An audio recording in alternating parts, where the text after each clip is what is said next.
Bom dia, pessoal. Para quem me conhece, meu nome é Cláudio Sabino, sou advogado constitucionalista e juiz-filósofo cristão. Hoje, notadamente dia 4 de outubro de 2023, meado de manhã, portanto, haja visto o relógio registrar em torno de 9h37 da manhã, fui instado ou provocado a compartilhar um tema que, não obstante parecer comezinho ou simples, nos possibilitará a fazer uma grande reflexão acerca desse estado de coisa revestido de uma crise de legalidade e legitimidade,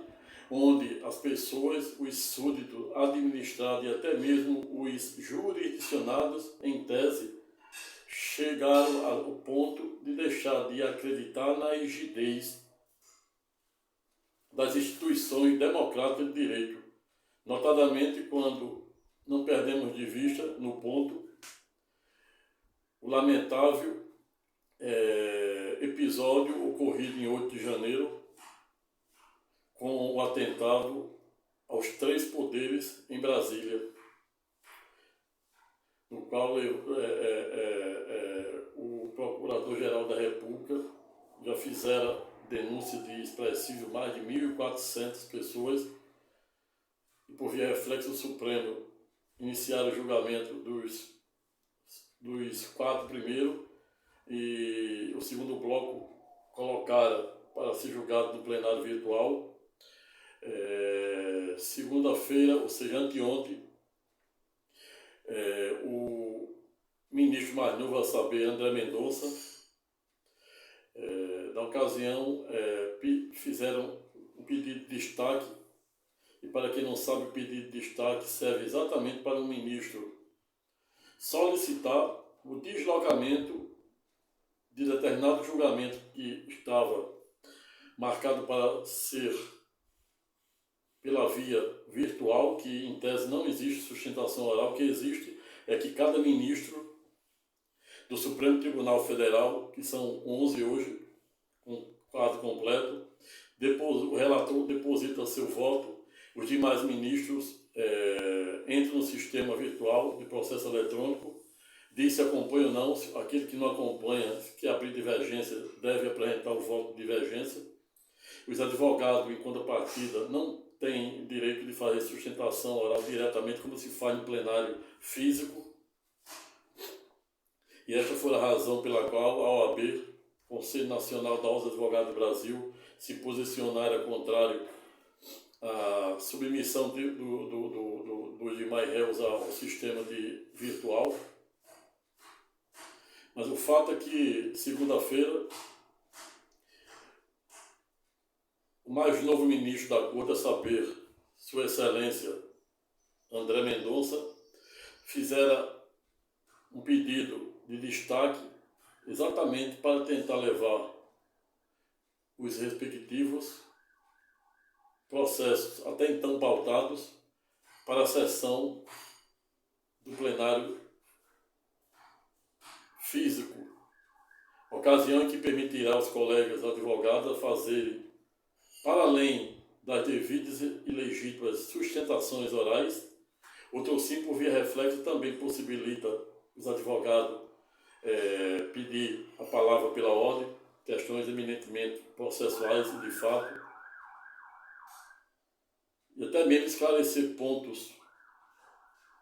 omissos, obscuros e contraditórios para ajudar e contribuir na devida compreensão e valoração de cada voto dos respectivos ministros. Mas o fato é que o episódio do dia 8 de janeiro vem gerando muitas reflexões e, por que não dizer, inquietações, críticas de todos os lados, uma espécie de aforismo, ou seja, cada uma pessoa tem uma opinião acerca do ocorrido, acerca de como o Supremo Tribunal Federal está conduzindo o respectivo julgamento, a ponto de criticar os 3 primeiros advogados que sustentaram na tribuna do Supremo, os denotando como um verdadeiro bobo da corte. O primeiro sendo taxado de fazer um discurso eminentemente político para lacrar em redes sociais. A segunda advogada criticada por ter, em tese, chorado na tribuna e ter também alegado que suas prerrogativas estavam sendo ipsilícitas ignoradas, e, para além disso, também a respectiva advogada alegara no bojo de sua sustentação oral que as teses de defesa, por via reflexo, também estavam sendo ignoradas pelo relator, a saber, Sua Excelência, o eminente ministro Alexandre de Moraes. O terceiro, porém não menos importante, a sustentar na defesa do terceiro réu, todos em que pese já condenados de 14 a 17 anos e mais medidas cautelares e pecuniárias afins. Mas o fato é que o terceiro também vem sendo literalmente criticado por ter confundido a obra de Nicolau Maquiavel, a saber, O Príncipe, que consiste exatamente numa obra em que Maquiavel, em uma síntese estreita, ensina como todo chefe de Estado, chefe de governo, e na época em que ele escrevera a respectiva tese, fora literalmente dirigida para os príncipes da época, sob a perspectiva do regime da monarquia absolutista, notadamente nas penínsulas italianas. Mas isso não será objeto do presente vídeo-aula, apenas para contextualizar e melhor ilustrar e arvorar o pano de fundo ou de mérito da presente temática. Mas o fato é que o terceiro colega advogado que sustentaram na tribuna na defesa do terceiro réu já condenado, para além de confundir a obra de Nicolau Maquiavel com a obra do Pequeno Príncipe, que é de um aviador francês, a saber, Anthony Saint-Exupéry, que, ao revés, a respectiva obra do Pequeno Príncipe, diversamente da obra do Príncipe de Nicolau Maquiavel, trata exatamente de uma temática e de uma filosofia e literatura ipsilícitas, ou seja, literalmente diversa ou antagônica ao que é defendido pelo Príncipe de Nicolau Maquiavel, que é como se construir um Estado forte. A obra de O Pequeno Príncipe, que será objeto de um vídeo-aula, onde eu irei verticalizar sob a perspectiva da filosofia, do direito, da teologia, pois a obra do Pequeno Príncipe fala de uma ficção, fala de uma poesia, fala da inocência da criança, fala de amor platônico, fala de um narcisismo exacerbado, mas fala da serpente, fala do bem e do mal, razão pela qual nos permite fazer diversas reflexões sobre a perspectiva do direito, da filosofia, da teologia e até mesmo da ciência política. Mas isso será objeto exclusivamente de um vídeo-aula, onde eu irei verticalizar dada temática para você poder entender os contornos e alcances do que eu estou a falar.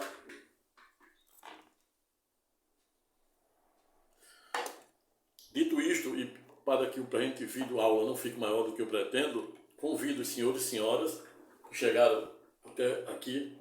e que também não conhecem o propósito do presente canal, para, se gostar do presente vídeo, se inscrever no presente canal, convidar o maior número de pessoas para fazer o mesmo, dê o seu like, aperta o sininho, se sentir à vontade, deixe o seu comentário e até mesmo se sinta autorizado a fazer eventual sugestão de temas na área do direito constitucional, na área do direito imobiliário, na área do direito da cidadania, que de alguma forma esteja lhe incomodando e roubando o sono, pois dentro do meu tempo e dentro da grade do presente canal, terei a maior honra de preparar um vídeo aula com muito amor e carinho, de forma gratuita, para tentar te ajudar de alguma maneira. Razão pela qual te dou diversas razões para se inscrever no presente canal e, para além disso, também contribuir que o presente canal passe a ser a sua voz por meio dos vídeos aulas que doravante continuarei a compartilhar com os senhores e senhoras de forma gratuita.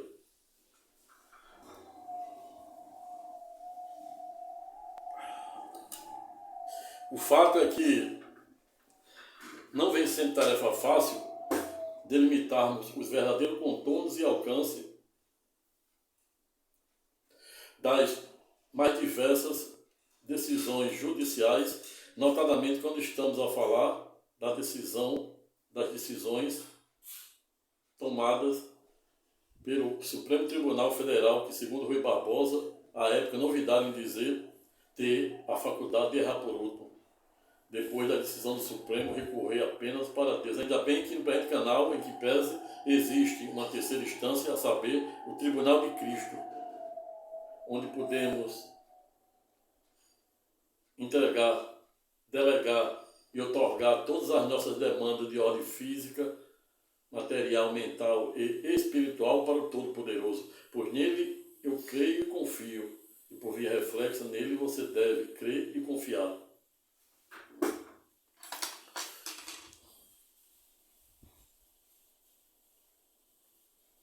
Razão pela qual eu já começo a fazer o comunicado do presente tema, objeto do nosso estudo de hoje, a saber, abre aspas, qual o segredo para podermos entender ou entendermos as diversas decisões tomadas pelo Supremo Tribunal Federal e demais cortes constitucionais da jurisdição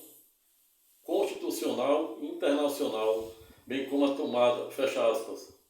Eis a questão, como dizia o grande dramaturgo, e por que não dizer, um dos maiores poetas de todos os tempos, qual seja William Shakespeare, para quem certa feita, não ouvidaram em dizer, existia entre o céu e a terra, ano-luz mais coisas do que a nossa vã filosofia imagina. Dito isto, já passo a fazer uma breve introdução histórico-filosófica e jurídica para você poder entender os contornos e alcances do que doravante eu, a partir do presente momento, irei falar-te.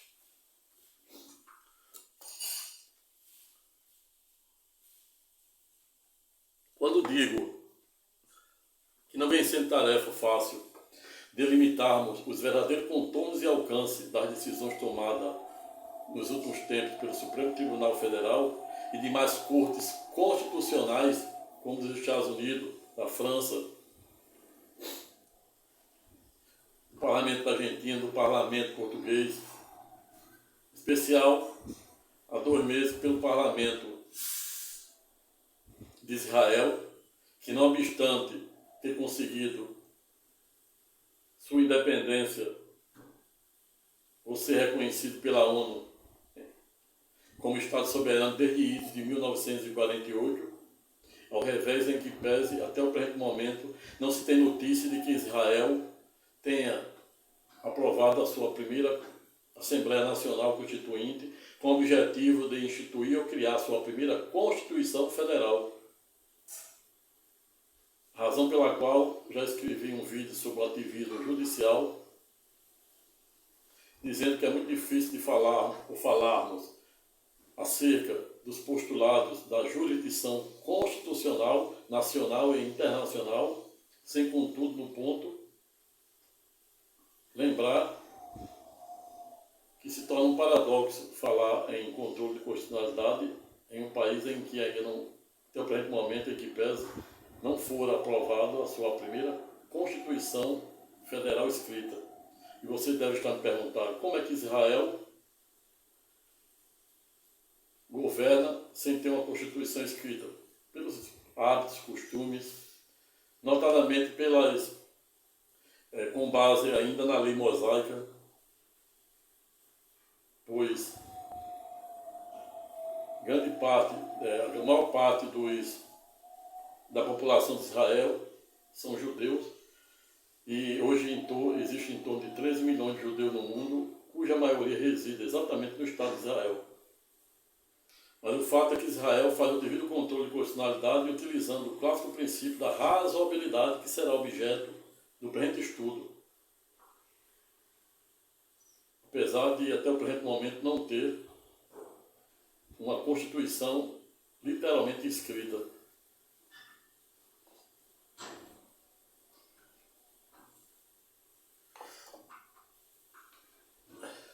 E quando criei o presente título,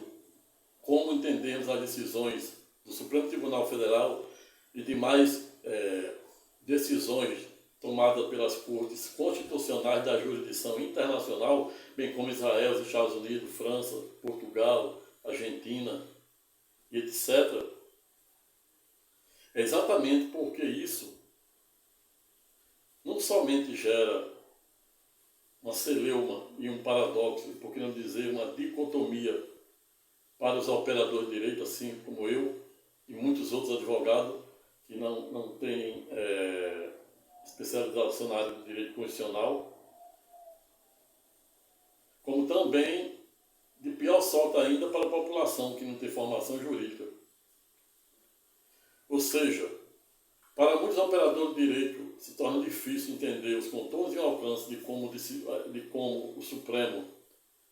a lei diz uma coisa, a Constituição diz uma coisa e eles julgam exatamente o contrário. E isso gera um nó na cabeça da população, inclusive de muitos colegas recém-formados, alunos de direito, bacharel em direito, advogados júniores, que iniciaram agora, e até muitos que já têm considerável tempo de exercício profissional,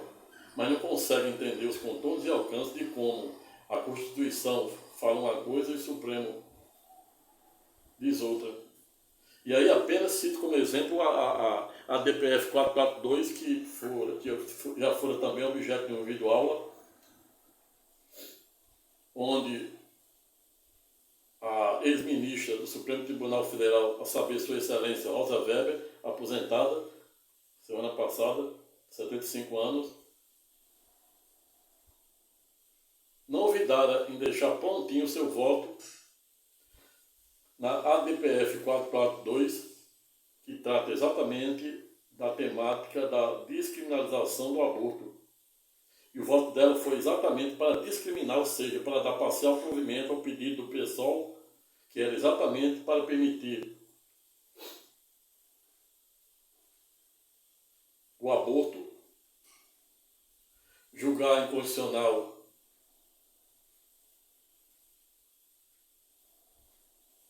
a prática do aborto que fosse considerado como crime até as 12 primeiras semanas. Foi exatamente assim que a eminente ministra, relatora e ex-presidente do Supremo Tribunal Federal reverberara seu voto na qualidade de relatora, no sentido de dar parcial provimento à DPF 442 para descriminalizar o aborto com marco temporal de até 12 semanas ou 3 meses. E aí, a partir de dada decisão, insurgem as mais diversas e céticas críticas dos mais diversos setores, defensores de direitos humanos, defensores das mulheres, defensores da vida, defensores do direito da isonomia formal e material, defensores dos mais diversos líderes religiosos, notadamente, no sentido de rechaçar a eminente ministra, a saber, Rosa Weber, em razão do conteúdo ou teor de seu erudito voto. Mas o fato é que, para podermos entender ou entendermos os contornos e alcance de uma decisão de uma corte constitucional, não vem sendo tarefa fácil. Somente para se ter ideia, e para que você possa entender os contornos e alcance do que eu estou a falar, lembro que no direito existe um clássico do direito, notadamente para aqueles que iniciam os primeiros anos de direito, que gera uma dicotomia nos estudantes de direito e nos demais operadores de direito da área acadêmica, que é exatamente a obra de Hans Kelsen. Para quem na época não novidara em escrever a obra com a alcunha de A Luta a Teoria Pura do Direito, a ponto de Kelsen dizer que o que importa é saber que a norma existe, não importa se essa norma seja boa ou ruim. Se ela existe, ela tem que ser cumprida. Por lógico que Kelsen está se referindo à norma fundamental hipotética, que ele chamava de hipotética. Quando Kelsen passara a conviver com os norte-americanos, ele reviu aquela terminologia, a saber, hipotética, e revogou-la, pois entendeu, a partir do convívio com os norte-americanos, que ali teria sido um erro do passado, pois ele não poderia defender uma tese pela qual exigia seu cumprimento, a saber, a norma fundamental, e ele a denotava como hipotética, ou seja, com base numa hipótese. Razão pela qual Hans Kelsen, a partir do convívio com os norte-americanos, revogou o termo hipotético e a norma passara a ser somente fundamental, que é sinônimo de toda a Constituição Federal, como a nossa, a última, de idos de 1988, com 250 artigos, já tem hoje 128, e caminhando para 130 emendas, viu de uma PEC 130, 114 artigos só na DCT, e que o artigo 3º da DCT vem possibilitando revisões desde o 5º ano da Constituição de 88, no sentido do legislador derivado poder, por meio de emenda,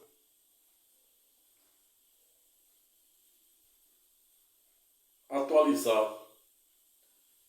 os contornos e alcance da respectiva Constituição Federal. Mas Kelsen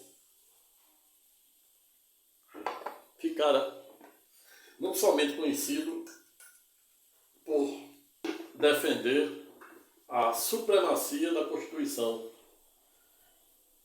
em detrimento das normas infraconstitucionais. Kelsen também, a obra de Kelsen, em tese, é considerada tão complexa no mundo acadêmico, no mundo jurídico, que houve um autor que escreveu uma obra, a saber, o prólogo de como se entender Kelsen. E aí você já começa a entender o espírito do que eu quero falar hoje. Por quê? E qual o segredo para entendermos as decisões do Supremo e demais cortes constitucionais, como dos Estados Unidos, da França, da Argentina, da Europa, de Israel. A obra, a saber, a Teoria Pura do Direito de Hans Kelsen, era tão complexa que gerava um nó na cabeça de muitos alunos, inclusive na minha época, e muitos colegas. E aí foi criado um prólogo de como se entender Kelsen, e eu observara em 5 anos de curso que quanto mais os colegas liam, é claro que a grande maioria, existem algumas exceções, e eu era uma dessas exceções, sem nenhuma soberba e nenhuma pretensão de esgotar a matéria. Mas, graças a Deus, em que pese, ao longo dos 5 anos de direito, nunca tive dificuldade de interpretar nenhuma das normas nas mais diversas ramificações do direito, a ponto de gravar grande parte do ordenamento jurídico na minha mente. Razão pela qual hoje me permite escrever, começar a escrever de manhã e varo o dia todinho, entre pela noite, sem pegar no livro. Apesar de, ao revés, em que pese, lamentavelmente,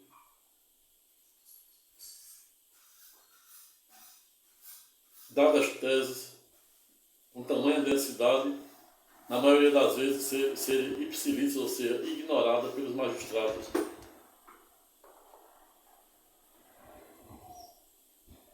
prefere dar ouvido e valorar conceitos pré-existentes. Mas isso não será objeto do videoaula do pano de fundo ou de mérito da presente temática. Isso aí será objeto de outro videoaula, onde irei falar da tirania. Já falei, inclusive, tirania do mérito, da educação, porque ganha-se, não leva.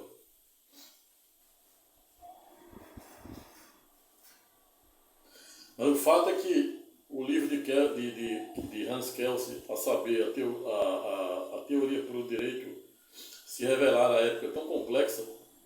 que os alunos de direito não conseguiam compreender. Fizeram um prólogo de como se entender Kelsen, se complicou mais ainda. Aí, se o cara não entendeu a obra principal, aí ficou difícil no prólogo. E para falar em prólogo, apenas para vocês terem ideia do que eu estou falando, tá vendo esse livro aqui? Esse livro aqui é de uma escritora norte-americana, a saber, Karen Keller. Ela escreveu O Segredo do Segredo. Exatamente, por exemplo, nessa mesma linha de pensamento que eu estou tentando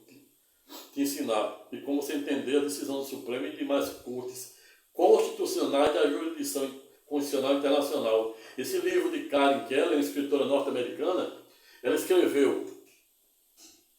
O Segredo do Segredo. Ou seja, isso aqui é um exemplo de um prólogo que a escritora Karen Keller, ou seja, escritora norte-americana,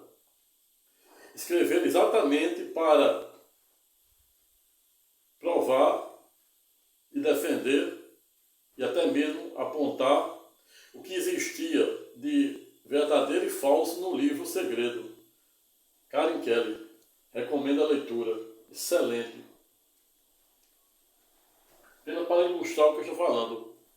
porque eu não estou aqui com um prólogo de como se entender Kelsen, usei como exemplo isso aqui. Mas veio, portanto, o quão difícil é entender ou entendermos contornos e alcance de uma decisão de uma Corte Suprema. É muito fácil jogar pedra em determinada decisão, dizendo que os ministros do Supremo estão abusando de ativismo judicial, que existe do bom e do ruim, segundo Barroso, e até o próprio eminente ministro Roberto Barroso, que foi um dos primeiros protagonistas a defender a tese do ativismo judicial, a ponto de equiparar ativismo judicial com o colesterol, onde existe do bom e do ruim, mas nos últimos tempos ele vem dando um discurso com devido respeito e sem nenhum demérito ao mesmo, apenas apenas a guisa e para melhor arvorar e ilustrar o presente debate acadêmico. Ele vem dizendo que no Brasil, em tese, nunca existiu ativismo judicial e que ativismo judicial é uma lenda. Mas nos livros dele, a gente vê ele defendendo o ativismo judicial a ponto de equiparar ativismo judicial com o colesterol que existe do bom e do ruim. Mas isso aí não será objeto do videoaula de hoje, apenas para você ter ideia dos contornos e alcances que eu estou a falar. Veio, portanto, que não vem sendo tarefa fácil delimitar ou delimitarmos os verdadeiros contornos e alcances da dogmática constitucional e da hermenêutica constitucional à luz da jurisdição constitucional, ou seja, de como se entender uma decisão judicial. Me vem à mente aqui um ex-ministro do Supremo, a saber, Sua Excelência Eros Graus, para quem certa feita tive a honra de, no curso de pós-graduação da UFRN, Universidade Federal do Rio Grande do Norte, fazer um artigo sobre uma de suas obras sobre o direito constitucional, para quem à época Eros Graus não olvidara, em assentar em uma síntese estreita que o direito não se interpreta em tiras, ele deve ser sincrônico, ou seja, hoje o processo judicial ou instrumental, por que não dizer processo substancial ou substantivo, Isso vem lá de Iso, de 1215, da carta de João de Sem Terra, da Inglaterra, que deu origem ao clássico princípio da razoabilidade, que já já iremos falar um pouco sobre ele.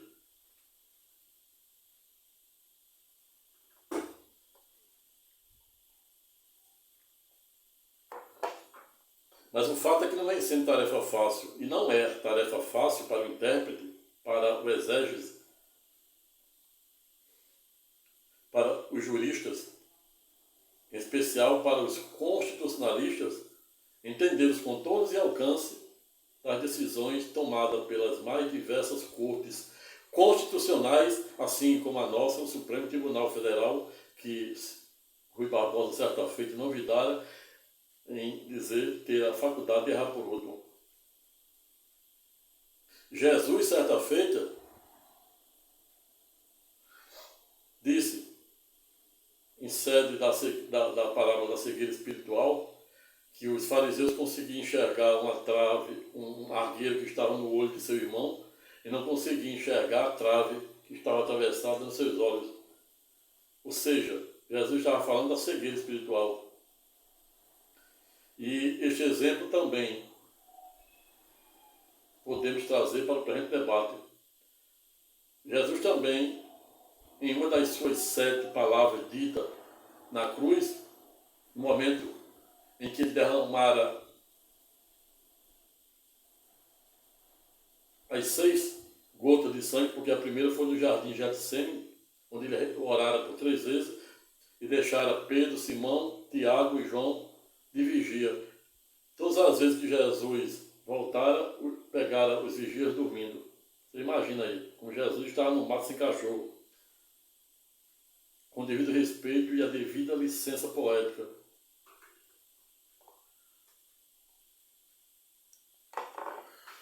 Para além de Pôncio Pilácio, também confundido pelo terceiro advogado de um dos réus do atentado do dia 8 de janeiro, confundiu Pôncio Pilatos como Afonso Pilatos. Mas aí eu já fiz um vídeo aula dizendo, usando a própria frase de Nicolau Maquiavel, para quem a ética não vidara em dizer que os fins justificam os meios. Ou seja, a própria frase utilizada pelo eminente colega advogado acaba legitimando o erro de terminologia, pois existe uma coisa no direito que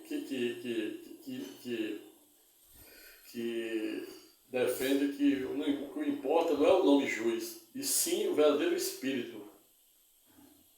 da lei, o verdadeiro espírito das palavras, como defendia Montesquieu em sede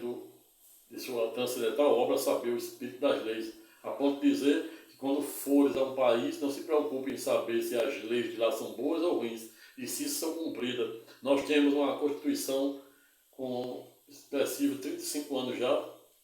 mas na frente da Constituição norte-americana, que ela tem 236, a nossa é jovem, só tem apenas um décimo do tempo da Constituição norte-americana, que só tem 7 artigos e, salvo o melhor juízo, somente 27 emendas. A nossa, 250 artigos, mais um otorgado pela DCT, somente na DCT 114 artigos e emendas, pasmem-se, já temos até a última atualização 128, já está passando de 130. Ontem eu vi a PEC 130 que daqui a pouco terá mais emenda constitucional do que propriamente artigo. Vejo, portanto, que não é fácil, não vem sendo tarefa fácil delimitarmos os verdadeiros contornos e alcance da dogmática constitucional, da jurisdição constitucional. Para nós que somos constitucionalistas e, pior ainda, para os leigos. E esta foi a razão pela qual fui instado e motivado a falar sobre esse tema tão sensível, porém necessário, para poder contribuir de uma forma não só para os colegas advogados recém-formados e até alguns que estão um expressivo tempo, mas que não são especialistas da área, alunos de direito, bacharéis em direito, grandes bacharéis em direito, que fiz também um vídeo dizendo que o caminho não existe, o caminho é feito o caminhar, não desisto de ser aprovado no exame de ordem, e conte com este que está a vos falar, doutor Sabino, que dentro do possível e de meu singelo conhecimento, o que eu puder fazer para te ajudar, compartilhando experiência de quase 15 anos atuando no direito público e privado, farei. Para você poder, nem que seja uma, duas ou três, 4, 5, 10 questões, você poder garantir na prova da OAB.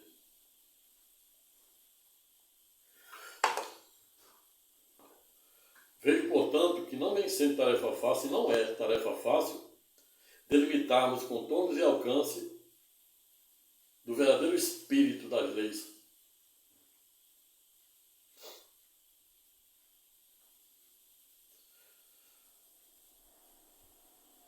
Hoje, observamos todo um sincretismo processual, instrumental. Para quem não sabe, sincretismo se aplica em diversos contextos. É você, por exemplo, ter diversas doutrinas, diversos pensamentos, diversos aforismos. Para quem não sabe, aforismo é um pensamento objetivo sobre determinada temática. E quando estamos a falar da temática da jurisdição constitucional, em especial, como entendermos contornos e alcance das decisões tomadas pelo Supremo Tribunal Federal e demais cortes constitucionais da jurisdição internacional, se faz extremamente necessário no ponto, contudo, termos o mínimo de conhecimento, de consciência cósmica, mítica, para saber o que é mito, o que é verdade, saber o que é fato, fake news, saber o verdadeiro espírito da lei de Deus e da lei dos homens, pois lá em Tiago é pedagógico, combinado com Romanos, do erudito Paulo de Tarso, que quem coloca o homem no poder é Deus. Mas lá em Isaías 9, 10, 11, 12 e seguintes, o mesmo Deus é pedagógico, quando diz, ai daqueles que instituem leis, e aí está falando dos mais diversos parlamentos mundiais que criam direito, os legisladores, daqueles que executam, e aí o poder executivo, e daqueles que julgam, poder judiciário, contra o direito de órfãos, viúvas e dos pobres. Ai daquele! Lembrem-se que a mesma arma, o mesmo conhecimento e o mesmo poder que liberta, cura e salva, ao revés, se não bem utilizado em prol do interesse e do bem comum, com efeito poderá ter o condão de aprisionar, destruir e até mesmo matar. Me vem à mente aqui um erudito filósofo, no qual tenho na minha mais alta conta saber Manuel Cortella. Penso que ele estava citando Schopenhauer, um dos grandes idealistas do pessimista e do idealismo alemão e o protagonista do ateísmo, para quem certa feita disse que a nossa melhor parte é aquela que ainda não conhecemos, pois a que conhecemos nos gera tédio, ansiedade e angústia. E me vem à mente aqui a caixa de Pandora, para quem, à época, na mitologia grega, defendia que a caixa de Pandora só tinha coisa ruim. E há quem diga que o Supremo só tem coisa ruim. Mas não é assim. E é esta a razão pela qual eu estou aqui, sofrendo com o tino e pirocínio da razão para tentar te ajudar a ter uma consciência democrática, uma consciência jurídica, cultural, filosófica, para você não passar os pés pelas mãos e não ocorrer o que ocorreu no dia 8 de janeiro, que lamentavelmente dói na alma e na carne ver pessoas, cidadãos de bem, sendo ipsilídeos, processados e condenados, simplesmente por ter sido induzido a erro,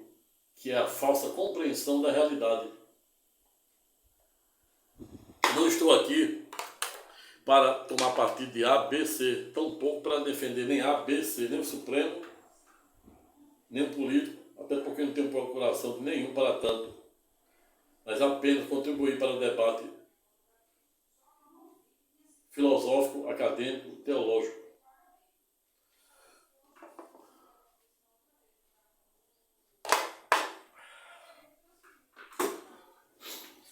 Vejo, portanto, que não vem sendo tarefa fácil entendermos os contornos e alcances das mais diversas decisões do Supremo, mas nem por isso devemos jogar pedra sem ter ou termos a devida cuidado e conhecimento, em especial a razão pela qual o Supremo, a Constituição diz uma coisa e na prática o Supremo faz outra. Como houve no julgamento da DPF, a ministra votou para a descriminalização do aborto. Ocorre que para o ministro se declinar para fazer uma interpretação, uma mutação constitucional, e para quem não sabe, quando o Supremo Tribunal Federal, assim como as demais cortes internacionais, constitucionais, faz o controle de constitucionalidade no bojo dos clássicos processos objetivos, ADI, ação direta de inconstitucionalidade, ADO, ação por omissão, ADPF, arguição de preceitos fundamentais, etc., ela faz utilizando, e com base no artigo 3º da ADCT, uma espécie de revisão constitucional sem alteração de texto, e aí, em ato contínuo, os ministros do Supremo usam a interpretação conforme a Constituição para dar efetividade ou concretude àquela revisão que fizeram sem alteração de texto. E essas revisões, essas mutações constitucionais e essas interpretações conforme a Constituição, o Supremo Tribunal Federal e demais cortes constitucionais, bem como Israel, Estados Unidos e etc., fazem exatamente com base no colorário do clássico princípio da razoabilidade. E para quem não sabe, o princípio da razoabilidade, que está na nossa Constituição de forma implícita, razoabilidade e proporcionalidade, teve sua origem em ido de 1215 com a Carta de João Sem Terra dos ingleses, que por via reflexa, inspirado dos americanos, logo após a independência das 13 colônias britânicas, na ocasião em que instituíram o devido processo legal, com base no clássico princípio da razoabilidade. O princípio da razoabilidade é um mecanismo constitucional, um instrumento constitucional hermenêutico tão poderoso que é com base nele que os ministros do Supremo e demais cortes, como Israel fez há pouco mais de 1 mês, 2 meses, quando o parlamento deu a decisão no sentido de esvaziar os poderes dos ministros daquela corte.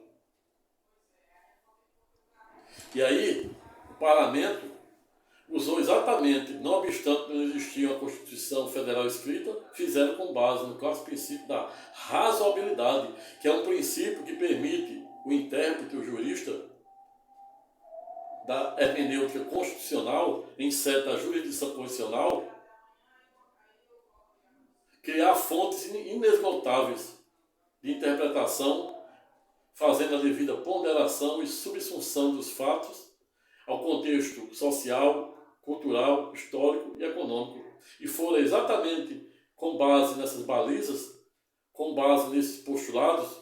e colorários constitucionais, que a eminente Rosa Weber, na ocasião em que prolatara seu voto na qualidade de relatora, na ADPF 442, usaram o clássico princípio da razoabilidade no sentido de se colocar no lugar das mulheres, que ao longo do tempo vem sofrendo os mais diversos, nocivos e deletérios tipos de opressão, de perseguição,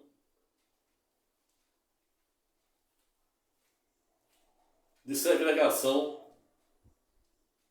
e nos últimos tempos sendo objeto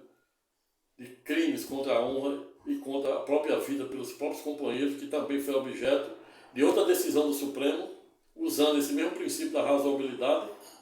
com base no atual contexto histórico, social, cultural, econômico, jurídico e político, para declarar inconstitucional a legítima defesa da honra no caso dos crimes de feminicídio. por via reflexa na DPF 442, quando a ministra, julgada no sentido, julgada parcialmente procedente a ação do PSOL para descriminalizar o aborto até 12 semanas de gestação, apesar de, sob o aspecto teológico. E vejo, portanto, que eu não estou aqui para tomar partido. Não estou aqui para fazer discursos apofáticos, propositivos nem proativos, de caráter eminentemente partidário. Não estou tomando partido, defendendo o Supremo, nem estou defendendo o Parlamento, nem estou defendendo partido A, B ou C. Apenas falando sobre a perspectiva do direito e da dogmática constitucional para você poder entender por que os ministros têm legitimidade de agir do jeito que agem. Pois, como dizia o Piano dizia, falando sobre o conceito de justiça, certa feita novidade em dizer que justiça é dar a cada um que é seu. O pai da filosofia ateniense, a saber, Sócrates, em idos de 399 a.C., quando fora acusado, processado, condenado e, consequentemente, executado sumariamente com o veneno mais letal da época, sabia o cicuta, teve ainda a oportunidade de falar com seu querido discípulo Platão. E a ponto de dizer para Platão que não sabia bem o que era verdade. Platão, em ato contínuo, como seu discípulo, disse: eu entendo como verdade algo não empírico. O outro discípulo, a saber, Aristóteles, falando sobre justiça, certa feita novidade em dizer que justiça está ligada a virtus, ou seja, a virtude, a meritocracia, que remonta o clássico princípio da isonomia formal e material. Para quem não sabe, o princípio da isonomia formal consiste exatamente em tratar os iguais igualmente, independente de cor, raça, sexo. Mas, ao longo da história, como o direito evolui, e não à toa, tudo que você viu com a partícula ismo significa evolução. Constitucionalismo, neoconstitucionalismo, transconstitucionalismo, culturalismo, relativismo cultural, multiculturalismo, olha o ismo sempre aí, universalismo cultural, ou seja, sob a perspectiva da cultura e da educação, no início era o relativismo, ou seja, a cultura que se usava no norte não se usava no sul. E aí vai avançando o ismo, evolução, movimento. A sociedade é mutante, o direito também. E o direito tem que evoluir, como dizia o grande protagonista dessa obra, a luta pelo direito, a saber, o jurista Rodolfo Van Herk, para quem escreveu A Luta pelo Direito, a ponto de dizer que o direito nasce, vive e perece. E ainda elucidou que o direito que não se exercita e não se rejuvenesce está fadado a cair na ineficácia e na decadência e, portanto, não ser merecedor de ser chamado de direito. Razão pela qual Rodolfo Van Herk, um dos grandes protagonistas da dogmática do direito alemão, juntamente de outro grande, a saber,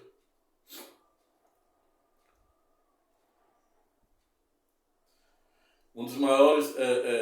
considerado um dos maiores juristas da dogmática penal, Klaus Rockes, com projeção na Europa, inclusive aqui na América Latina, com sua clássica obra, Crime da Bagatela, em especial a teoria do domínio do fato, que foram tão bem utilizada no julgamento da classificação penal 470 do Supremo Tribunal Federal, cuja relatoria épica era de Sua Excelência, o ministro aposentado Joaquim Barbosa.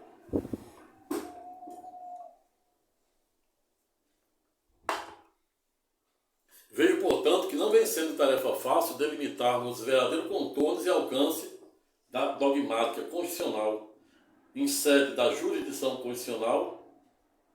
e internacional. Não à toa, existe um grande constitucionalista, saber Dr. Marcelo Neves, brasileiro, na qual também eu tenho na minha mais alta conta, que escreveu o constitucionalismo simbólico. Para quem não sabe, o constitucionalismo simbólico, que será objeto de uma obra, de uma tese de direito constitucional que eu estou desenvolvendo. Só vou dar alguns espólios, pois eu estou desenvolvendo a tese, a pesquisa. Será objeto de um livro de direito constitucional, onde eu irei unir o que existe de mais moderno no mundo, começando no constitucionalismo norte-americano, alemão, na qual também tive a honra de estudar com um professor alemão, constitucionalismo francês, constitucionalismo britânico, que hoje é uma monarquia parlamentar, constitucionalismo português, que é um sistema unicameral, diverso do nosso, que é bicameral, ou seja, o nosso é híbrido, porque quando a gente vai para o artigo 3º da ADCT, a gente observa que o Congresso, quando está unido para duas casas, ele, para deliberar sobre PEC, emenda à Constituição, ali aquela seção ali é unicameral com base no artigo 3º da ADCT.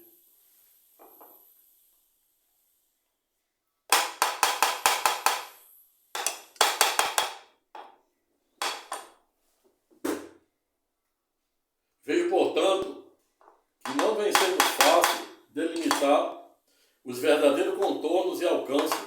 da dogmática constitucional para nós, para muitos colegas operadores de direito,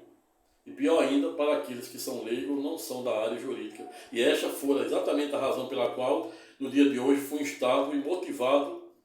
a falar um pouco, sem nenhuma pretensão de esgotar a matéria e fazer nenhum demérito àqueles que, em tese, por algum viés ideológico, político, filosófico e jurídico, pensem em sentido contrário. Pois isso é democracia. Como defendia o grande premier, e por que não dizer, um dos maiores ministros britânicos, qual seja Winston Churchill,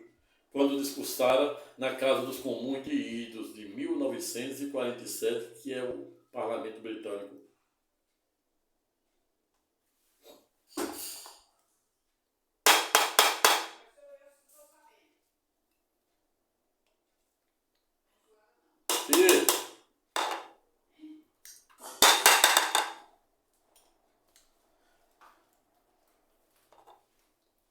Vejo, portanto, que não vem sendo tarefa fácil delimitar ou delimitarmos os verdadeiros contornos da dogmática constitucional em sede da jurisdição constitucional internacional. E esta foi exatamente a razão e motivação pela qual estou aqui, duelando com o tino e o tirocínio da razão, para tentar de alguma forma jogar luzes de Santo Agostinho para tentar te ajudar na devida consciência democrática, jurídica, cultural, filosófica e mítica. Pois somente por meio da consciência democrática, cultural, jurídica, filosófica, é que poderemos escolher o caminho estreito ou o caminho largo. Estreito é o caminho e largo é o caminho da perdição, da desgraça,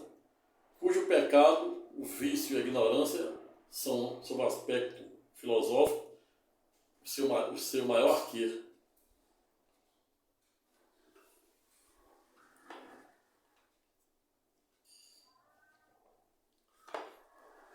Vejo, portanto, que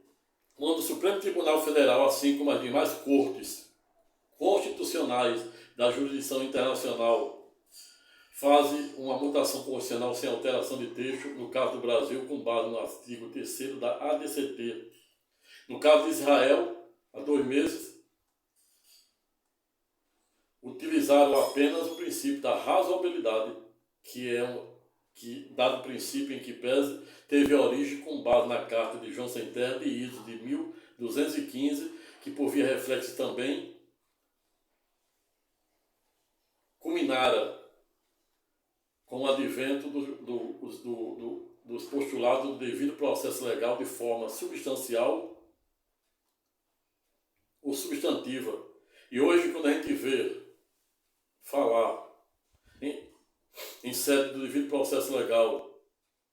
a cognição adequada, que tive a honra de estudar no curso de pós-graduação da UFRN com um eminente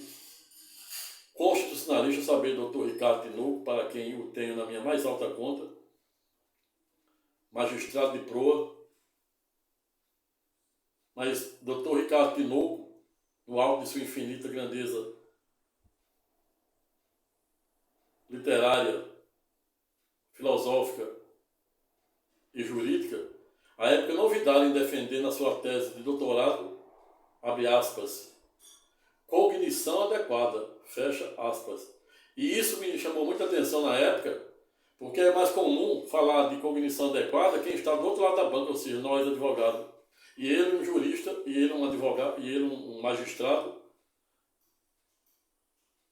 em tese,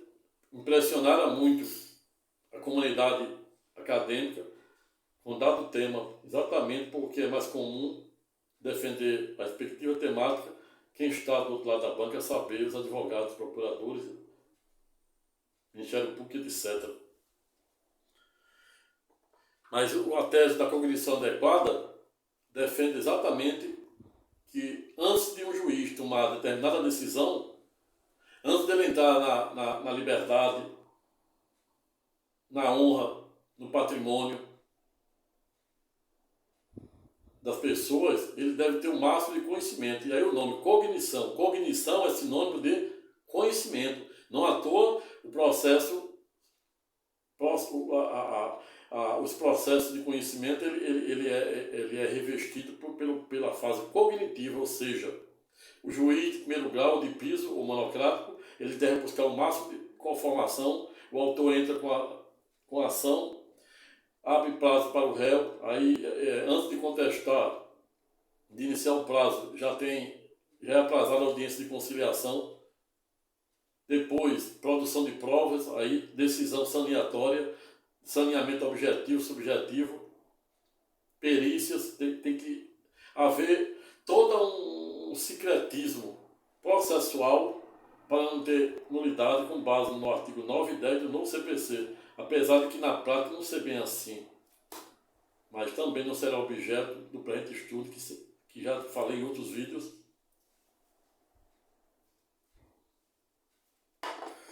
Mas o fato é que é exatamente com base no princípio da razoabilidade e da proporcionalidade que os ministros do Supremo fazem mutação constitucional, ou seja, uma espécie de revisão atípica, sem alteração de texto, em ato contínuo usa a interpretação conforme a Constituição para dar efetividade, fazendo uma ponderação ou uma cognição adequada ou inadequada, a depender da ótica ou da lente de quem está observando, vai depender do interesse de A ou de B. Há muitos que criticam as súmula 7, que diz que o STJ e o Supremo e os demais tribunais superiores não podem mais rever fatos em prova. Aí eu digo, uso relativismo cultural, jurídico e filosófico para dizer que isso é subjetivo. Depende muito do lado em que você está. É claro que se um advogado ganhou um processo, ele vai rechaçar, vai criticar, dada a súmula. Mas se ele está defendendo um réu executado, ele não vai gostar nem um pouco. Você vê como tudo é relativo. Você imagina o que significa relatividade? Você imagina uma corrida que tem todos os anos, a corrida de São Silvestre. Numa corrida de São Silvestre, pasmem-se, o que divide o vencedor do vencido são, às vezes, centímetros. Outro exemplo para você entender o relativismo, e quem criou essa ideia de relativismo foi Albert Einstein. Criou duas espécies de relativismo abstrato e geral. Você vai andando com o seu carro, uma pressa maior do mundo, os colegas advogados, você corretor, você empresário, você ubeiro, etc. A pressa cai no buraco, empena a roda, quebra a roda. Você tem que ir para a oficina, foi uma pancada para amassar e outra pancada será também para desamassar. Olha o relativismo. Tudo isso é relativismo.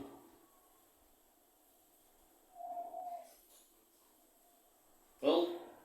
quando a gente critica uma decisão do Supremo, fatalmente as mulheres que foram, por exemplo, aí estou falando agora do julgamento da DPF 442, que também já foram objeto de videoaula, está postado aí no presente canal. Razão pela qual você deve se inscrever e acessar o presente canal, que tem muitos vídeos versando sobre direito, filosofia, neurociência, astrologia, direito da cidadania, quem pode ter a sua CNH, passaporte, direito de participar de concurso público por dívida. São diversas decisões, vídeos, aulas aí que eu te ajudo de alguma maneira. E esta é a razão pela qual você deve se inscrever, convidar o maior número de pessoas para fazer o mesmo, deixar seu comentário de forma educada, respeitosa e elegante. Para poder continuar a me motivar a não olvidar em ser a sua voz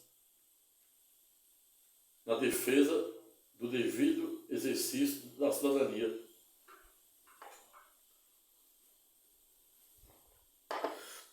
Mas o fato é que, quando observamos o julgamento da DPF, que é a descriminalização do aborto, fatalmente as mulheres que já foram vítimas de estupro, elas não vão ser contra a decisão da relatora que foi a favor da discriminação. Ao revés das mulheres que nunca foram objeto de estupro e rezo para nunca ser, porque isso gera um trauma, pode ter outro pensamento em tese. Mas quando a ministra Rosa Weber, sem nenhum demérito àqueles que pensam em sentido contrário, julgar inconstitucional ou votar no sentido de descriminalizar o aborto até 12 semanas. Ela usou o princípio da razoabilidade, só pesando sobre o viés de fato, valor e norma, fazendo a devida subsunção do atual contexto social, econômico, cultural e financeiro daquela vítima, e etc. Mas o fato é que não vem sendo tarefa fácil delimitarmos verdadeiros contornos da hermenêutica constitucional. Na época em que Kelsey viu o direito somente sob uma perspectiva de norma, veio Miguel Reale, que é um jurista brasileiro, Miguel Reale pai, criou a teoria dos objetos, doravante dizendo que não era mais possível enxergarmos o direito somente sob uma perspectiva de norma. Existiam outros elementos, ele cria a teoria dos elementos. E com base na teoria dos elementos, ele cria a erudita e transcendental tese da teoria tridimensional do direito. Doravante dizendo que o direito será visto, será ponderado e verticalizado sob o viés de fato, valor e norma. Vejo, portanto, que a melhor maneira de entendermos porque determinada pessoa age de tal maneira é buscarmos nos colocar no lugar dela. Jesus ensina. Ele estava na cruz e uma das suas 7 últimas palavras ele disse: Pai, eles não sabem o que fazem. Veja o tamanho do esvaziamento de Jesus, no sentido de, em tese, perdoar, pedir para relevar o que aqueles algozes estavam fazendo com ele.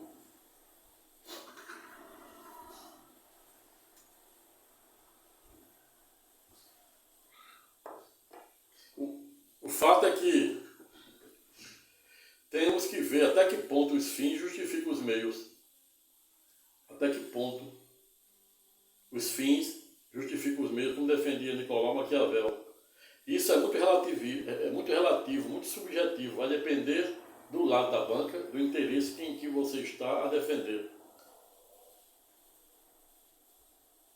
Nada aprisiona mais do que as ideias, como dizia Nietzsche, e eu acrescento os atos, os costumes, as culturas, o vício e a ignorância, cuja ignorância em que pese é a maior arqueira do pecado e de tudo de ruim que acontece no mundo. Muitas pessoas cometem os mais diversos crimes, atos de ingratidão e etc., exatamente por mera ignorância. Ocorre que errar é humano, persistir, insistir no erro, aí são os 500.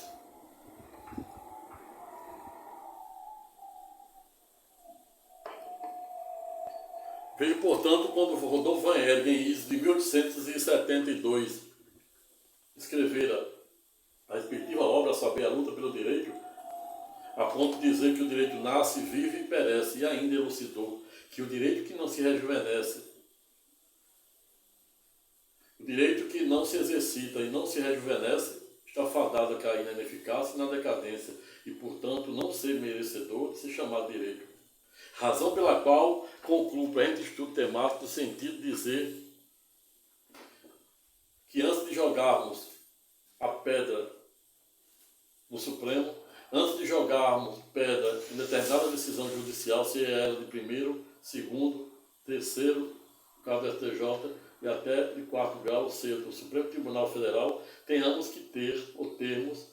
a devida consciência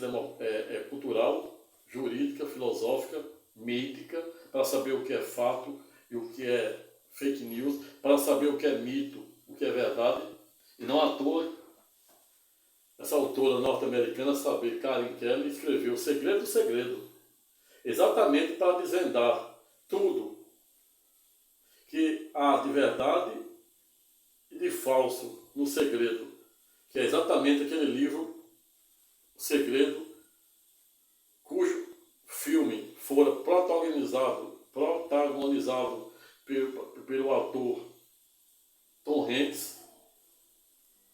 que retrata o Santo Grael, que é uma história que coloca, que diz que Jesus teve um relacionamento com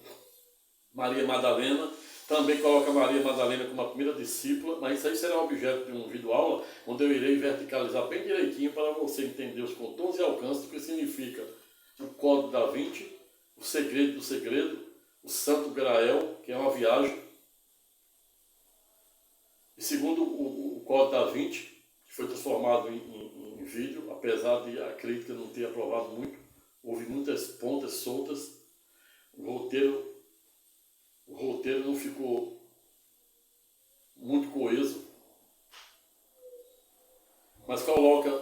para além de colocar Maria Madalena como a primeira discípula de Jesus, também defende que Jesus teve um relacionamento com Maria Madalena e teve uma filha chamada Sofia. Veja aí, vocês vão ver lá no Código da Vinci, o filme, tem um filme, analise, depois coloque aí, coloque eventual dúvidas para que eu possa dirimir sem ter a menor pretensão de voltar à matéria. Razão pela qual concluo o presente estudo temático no sentido de dizer que a melhor maneira de entendermos o próximo é fazermos o maior esforço por via reflexa para se colocar no lugar dele. Ou seja, quando estamos diante de uma decisão judicial, o advogado ele tem que ter uma lente. Ele tem que ter uma lente multifocal para ponderar, fazer a devida cognição adequada à luz do princípio da segurança jurídica, para não dar com os burros na água, não abusar do direito, não quebrar o decoro, não cometer litigância de má-fé. E as pessoas em geral que não são da área jurídica, se indignar, eu reitero, é legítimo, desde que dada a indignação se faça no palco adequado, de forma educada, respeitosa e elegante. E o palco adequado em que pese, quando estamos insatisfeitos com a decisão judicial, é recorrermos por meio de um competente, probo e ético advogado, no âmbito do devido processo legal, da recorribilidade ordinária e de superposição, sem abusar do direito, sem quebrar o decoro, com devida fé, boa fé objetiva. Outro sim, quando estamos indignados ou insatisfeitos com os mais diversos sistemas de governos políticos, igualmente também temos a legitimidade de nos indignarmos, pois isso é legítimo. Jesus se indignara no templo, quando ele pegara o chicote e saíra, dando as mais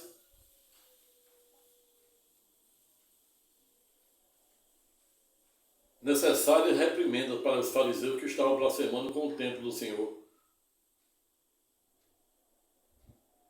Jesus, na ocasião, não ouvidara em mandar de destruir aquele templo que eles haviam construído há expressivo 46 anos. E ele disse: como, Rabi? Mandando destruir um templo que levamos expressivo 46 anos para destruir? Jesus disse: destruam, que eu irei o reconstruir em apenas 3 dias. Os fariseus não entenderam o verdadeiro espírito das palavras de Jesus. Jesus estava dizendo,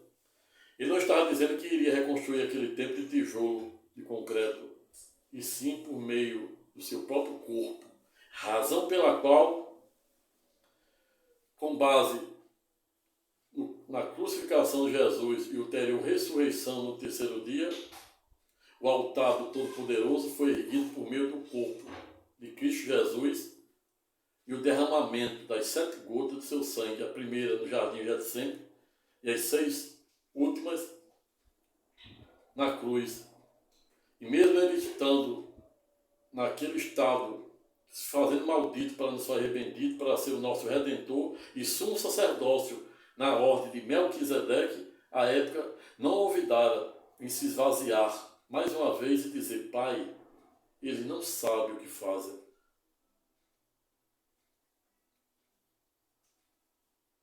Vejo, portanto, que devemos nos espelhar na mente de Cristo em tudo em que fizermos na vida. E João é pedagógico quando diz: buscais a verdade, e a verdade vos libertará. O ex-presidente, a saber sua excelência, Jair Messias Bolsonaro, gostava muito de citar dado versículo. Aí eu pergunto: como é que vamos buscar a verdade, se não por meio da maior amiga do conhecimento, do saber, que é a filosofia? Em síntese, o mesmo conhecimento, a mesma arma e o mesmo poder que liberta, cura e salva, ao revés, se não bem utilizado em prol do interesse e do bem comum, em ato contínuo, poderá ter o condão de aprisionar, destruir e até mesmo matar. Vou ficando por aqui. Espero que tenham gostado desse singelo vídeo aula. Não tive a menor pretensão de esgotar a matéria, tampouco faz nenhum decreto àqueles que pensem em sentido contrário, pois isso é democracia. Se gostaram do presente vídeo, se inscreva no presente canal, convido o maior número de pessoas para fazer o mesmo, dê o seu like, deixe o seu comentário de forma educada, respeitosa e elegante. Até a próxima e fique com Deus.